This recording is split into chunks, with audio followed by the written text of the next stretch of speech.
So this is Brett, professional dog trainer, dogtrainingla.com. Thinking about what to talk about today. I'm going to talk about something that I'm not thinking. I did think about it, and I had an idea, then I hit record. So I'm going to something I talked about years ago, and I don't know why I got off track, but it's a part of what I'm trying to tap into, or my understanding of it is what I'm utilizing to help dogs, is a Dharma or a Buddhist or a using meditation type principles integrated into my dog training programs to help dogs focus better and create a single pointed state for them and good karma, if you believe in that, which will be actually a way that they can exist both during when they're in that state, if we develop that through deep levels of focus and commands and attention to us or tasks.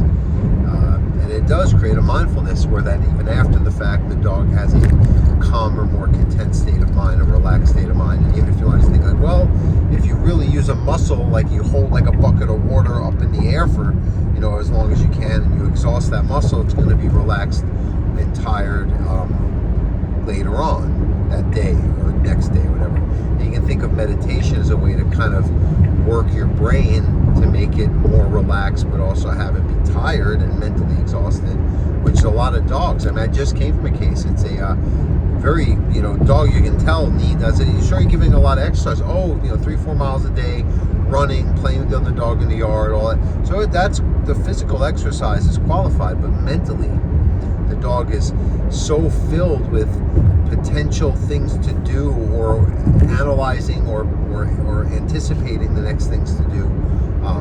It just makes them it's like they need somewhere to direct those thoughts. And that's why when I do training, a dog has to, at least at certain times, really focus. They're not just going to do a command and get up and it's done. There's nothing mentally as far as commitments to that. It has to be a dog, 30 minutes, an hour holding a place, or, not all day long. They need all the exercise and movement and walks, but at home, a lot of times that's what you need to do. It's like I go sit down and meditate for 15 minutes, especially when I'm, a little anxious or something coming soon is going to be difficult to create anxiety, and it actually makes me get through it better, or takes away the anxiety, and it certainly helps me at least later, that day deal with other things in a much more filtered, sensory organized way. So that's what we're doing. Like me, I'm thinking of my breath, I'm thinking of other things, but or nothing. You're trying to clear your mind, and that's the best that I can feel I'm tapping into when I'm teaching owners and doing that with dogs. I've reviewed this with a Buddhist monk who I knew, and described it sort of like this, and what I was doing, and showed with a dog I had at the time. A dog was sitting, and he's like, yes, you're teaching a dog how to meditate. You're definitely giving Dharma for dogs type of lessons, which I feel good about, because it's helping them, and there's a life force inside of them, and there's something that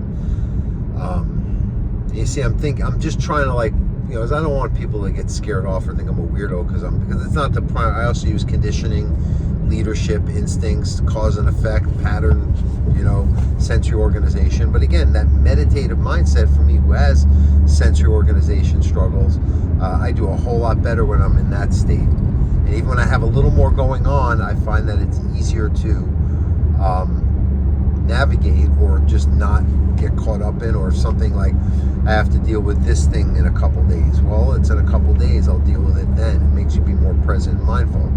But if a dog is worrying about going to the kitchen when it's not time to eat, and you're trying to keep them from doing that, or you let them go in the kitchen and now they're just like so caught up in it, how is that helping them? Because many trainers talk about it. It's not excitement in a lot of cases. It's an overstimulated, over-responsible response to whatever it is going on. So if you teach a dog, well, instead of going in the kitchen, why don't you go in your place, your crate, and relax? Learn to be mindful, learn to be single-pointedly focused. zen out. And I'm telling you, a lot of dogs, you do this and they start getting the eyes closed and they start getting very, I had one, it's funny, so it's like a client yesterday, like, look at your dog zenning out. They really do. They get into this, if you know how to tap into it and build it and get a dog to feel in a moment, and then after the fact, more of that mental, I call it equipoise. They're just calm and happy and content, and everything that they experience, it goes through them instead of affects them so strongly. And then you also have this, it's like their thoughts, or our thoughts when we do it. You see it as like you have a blue, clear sky, clear blue sky, and it's cloud or a rainstorm comes through, and it's there, but that's not what the sky is. That's just a storm that's going to pass through and be done at some point. So that's what they say: thoughts, feelings, emotions, all of that.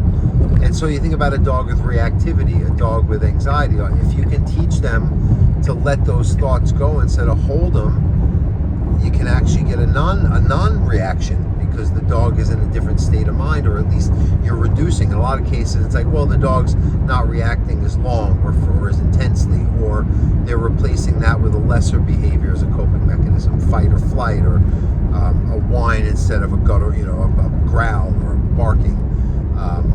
And then as we get through the process, if the dog needs more of those, phasing out of the behavior through the replacement state of minds we create with commands, then you get to full resolution, and you just phase them into just not needing commands and as much intervention to see things or ignore things for what their appropriate responses would dictate. Right? But yeah, I mean, look, I'm hardly, if anyone knows how I talk, everyone hears the post. I've got anger I work with and frustrations. I think I'm better at it than I ever have been, but I do understand this, and I certainly know how to tap into it and help dogs with it, because they're relying on us. They can't really, their free will a lot of times is what causes the issue. No, your dog can't decide to go to the kitchen yet. Your dog can't decide when it's time to get pet or decide to be first on the walk, because if you give that dog those options, it cannot handle it, as evidence in its reaction or overreaction or avoidance of something that is commonplace. I said in the video yesterday, I have a job because dogs who have a very well provided for great life can see certain elements or social situations involved in it as something other than that. Quite frankly, life or death.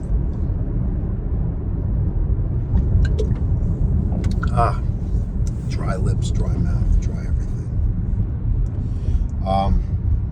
So that's that. I don't know, I have other videos on it from years ago when I was a more enthusiastic man.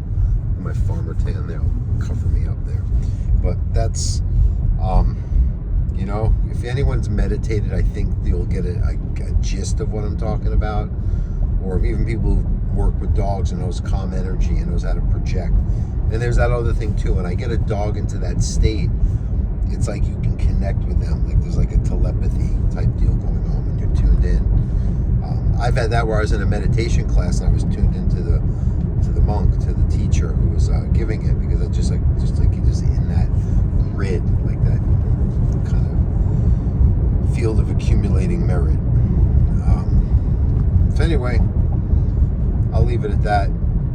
Anyone who thinks I'm crazy will think I'm crazier than I already was, and anyone who has a little more depth of character and introspection potential probably would appreciate this. So that's what I'm making these videos for. Like, subscribe, send me messages, comment. Thank you.